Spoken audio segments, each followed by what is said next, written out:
এখন গাঁৱত সাবিত্ৰী নামে এগৰাকী মাইকী মানুহ আছিলে আৰু তাইৰ দুজনীকৈ ছোৱালী আছিলে। তাইৰ গিৰিয়েকে বিদেশত কাম কৰিবলৈ বুলি এদিন এখন ওলাই গ'ল আৰু ওলাই যোৱাৰ কেইবামাহলৈকেতো ফোনতো খবৰ লৈ আছিলে আৰু পইচা পাতিও পঠাই আছিলে। কিন্তু এতিয়া অলপ দিনৰ পৰা তেওঁ খবৰ খাতি নোলোৱা হ'ল আৰু ঘৈণীয়েকে বহুত চিঠিও দিলে কিন্তু ৰিপ্লাইও নিদিলে। সেইবাবে সাবিত্ৰীৰ ঘৰ চলাবলৈ বহুত কষ্ট হৈ পৰিছিলে। মাজনী, মোৰ ঘৰ চলাবলৈ উপায় নোহোৱা হৈছে। দেউতাৰে একো খবৰ খাতি নিদিয়া হ'ল। তুমি ইমান চিন্তা নকৰিবা মা, আমি আছো নহয়। তুমি কিয় ইমান চিন্তা কৰিছা? আমি তোমাক সহায় কৰিম নহয় মা। মা, বাই ঠিকে কৈছে, আমি তোমাক সহায় কৰিম আৰু দেউতা আহিব দিয়া, তুমি চিন্তা নকৰিবা। কিবা চাগে কামত বিজি আছে মা। মাজনীহঁত, তোমালোকৰ পঢ়া শুনা আৰু বিয়া বাৰুলৈ মই বহুত চিন্তাত পৰিছোঁ। মই অকলে কি কৰিম ভাবি পোৱা নাই। দেউতাৰে একো খবৰে নোলোৱা হ'লচোন। মা, তুমি চিন্তা নকৰিবা। মোৰ 10ৰ পৰীক্ষা শেষ হ'ব নহয় এতিয়া মা, আৰু পৰীক্ষা শেষ হোৱাৰ পিছতে মই সৰু সৰু ল'ৰা-ছোৱালীবোৰক টিউচন ল'ম আৰু তোমাক টিউচনলৈ যিকেইটা পইচা পাওঁ ঘৰ চলাবলৈ দিম, হ'বনে মা? তুমি চিন্তা নকৰিবা, দেউতা নাহিলেও মই তোমাক সহায় কৰিম মা। সাবিত্ৰীয়ে জীয়েকহঁতৰ কথাত অলপ সকাহ পালে আৰু তাই নিজে কাম মজদুৰি কৰিব ওলাই যায়। দিনটো হাজিৰা কৰি সন্ধিয়া ঘৰলৈ আহে আৰু ছোৱালীকেইজনীও দিনটো স্কুলৰ পৰা আহি দুপৰীয়া নিজে ভাত বনাই কৰি ঘৰৰ কাম সকলোবোৰ কৰে। আৰু মাকে যেতিয়া কষ্টৰে ভাগৰে জিগৰে ঘৰলৈ আহে মাকক ভাত বাঢ়ি দিয়ে আৰু মাকক একো ঘৰৰ কাম কৰিবই নিদিছিলে।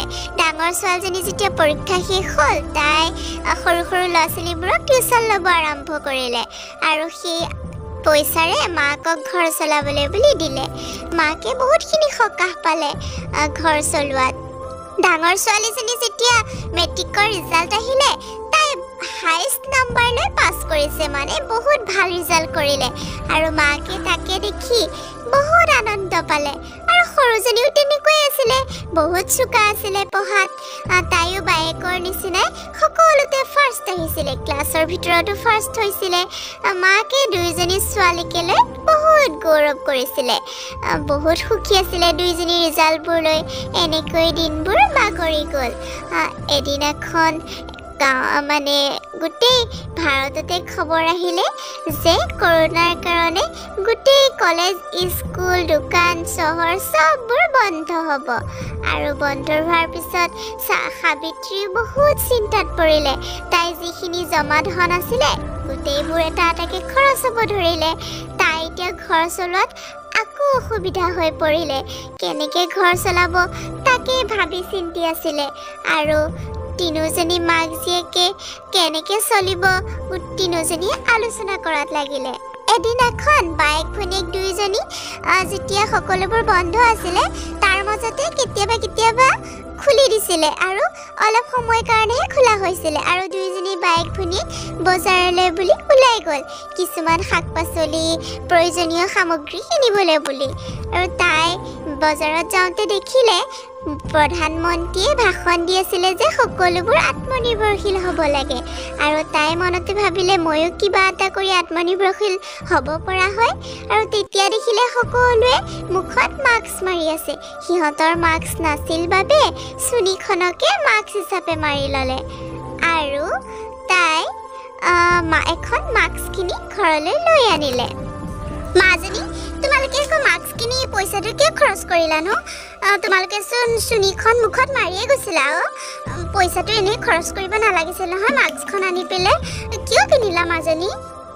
মা, শুনাচোন, মাস্কখন মই পিন্ধিবলৈ কিনি অনা নাই নহয় মা। আজি মানে বজাৰত যাওঁতে টিভিত দেখি আছিলো প্ৰধানমন্ত্ৰীয়ে মানে ভাষণ দি আছিলে আত্মনিৰ্ভৰশীল হ'ব লাগে আৰু তেনেকুৱাতে মই দেখিলোঁ সকলোৱে মাস্ক পিন্ধি আছে আৰু মাস্কৰ ইমান দাম। আমি যদি ঘৰতে মাস্ক বনাওঁ কিমান আমি কম দামত যদি বেচোঁ আমি কিমান ইনকাম কৰিব পাৰিম মা, চোৱাচোন। এতিয়া বহুত মাস্কৰ প্ৰয়োজন হৈ আছে য'তে ত'তে। সেইবাবে মই এইখন কিনি আনিলোঁ। এইখন চাই চাই আমি আজিৰ পৰা মাস্ক বনাম মা। হ'বনে মা? কেনেকুৱা লাগিলেনো? আইডিয়াটো ভাল লাগিছেনে মা, কোৱাচোন।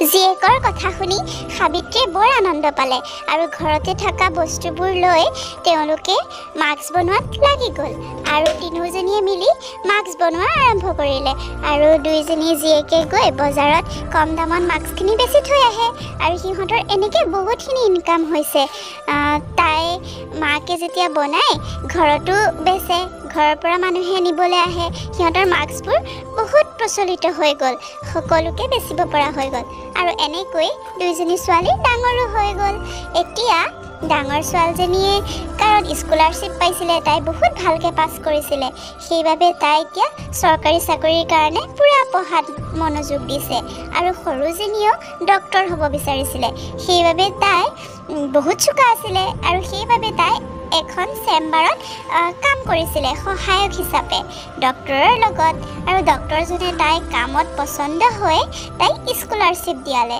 আৰু এদিন এখন মাকক ডাঙৰ জীয়েকে আহি সাবতি ধৰিলে আৰু হাঁহি হাঁহি ক'লে মা মই চৰকাৰী চাকৰি পাই গ'লোঁ মা মই চহৰৰ স্কুল এখনত টিচাৰ হিচাপে এপইণ্টমেণ্ট পালোঁ মা এতিয়াৰ পৰা আৰু তোমাৰ দুখৰ দিন গ'ল আৰু মা মই চাকৰি পাই গ'লোঁ তুমি এতিয়াৰ পৰা আৰু একো কষ্ট কৰিব নালাগে মা মই তোমাক খুৱাম মই ঘৰ চলাম এতিয়াৰ পৰা ভণ্টি আৰু তোমাৰ দায়িত্ব মোৰ বহুত ভাল খবৰ মাজনী বহুত ভাল খবৰ শুনালি কিন্তু মাজনী মইতো কাম কৰিবই লাগিব ন ভনীয়েৰক ডক্টৰ বনাব নালাগিব জানো আৰু তাৰ কাৰণেতো বহুত টকা লাগিব মা আৰু তেনেকুৱাতে ভনীয়েক আহি ওলাই আহি আৰু ভনীয়েকে কয় মা বা বহুত ভাল খবৰ আৰু তোমালোকে মোৰ কাৰণে চিন্তা কৰিব নালাগে মোৰ ডক্টৰ পঢ়াৰ কাৰণে অকণো চিন্তা কৰিব নালাগে মই স্কলাৰশ্বিপ পালোঁ মা মই যিজন ডক্টৰৰ লগত কাম কৰিছিলোঁ তেওঁ মোক স্কলাৰশ্বিপ দিয়ালে এতিয়া মই ফ্ৰীতে ডক্টৰ পঢ়িব পাৰিম মা এটকাও খৰচ নহয়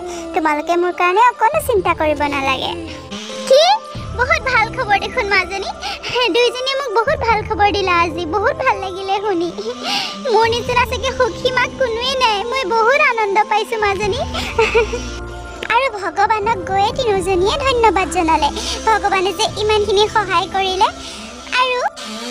আৰু গিৰিয়েক যে নাহা হ'ল তাৰ উদ্দেশ্য হ'ল গিৰিয়েকে বাহিৰত এজনী আকৌ বিয়া পাতি সংসাৰ কৰিলে সেইবাবে সিহঁতক পাহৰি পেলাইছিলে আৰু এই কথাটো গম পাই সাবিত্ৰীয়ে গিৰিয়েকক সম্পূৰ্ণৰূপে পাহৰি পেলালে আৰু জীয়েক দুজনীকে কষ্ট কৰি ডাঙৰ কৰিলে সৰু জীয়েকজনী 5 বছৰৰ পিছত ডক্টৰ হৈও ওলালে ডক্টৰ হৈ ওলোৱাৰ পিছত দুইজনী ছোৱালীয়ে চৰকাৰী চাকৰি পোৱাৰ পিছত মাকক বহুত আৰামত ৰাখিলে মাকে আৰু অকণো কষ্ট নোপোৱা হ'ল সাবিত্ৰীয়ে গিৰিয়েকক সম্পূৰ্ণৰূপে পাহৰি পেলালে কাৰণ গিৰিয়েকে বিদেশত গৈ আকৌ বিয়া পাতি আকৌ এখন সংসাৰ কৰিলে আৰু এইখন সংসাৰ পাহৰি পেলাইছিলে সেইবাবে সাবিত্ৰীয়ে সেইবোৰ গম পোৱাৰ পিছত আৰু গিৰিয়েকৰ কথা পাহৰি গ'ল গিৰিয়েক যে আহিব এদিন উভতি সেইটো আশাও নকৰা হ'ল সেইবাবে তাই এতিয়া ছোৱালী দুজনীলৈ সুখী হৈ থাকিলে এইবোৰ গিৰিয়েকক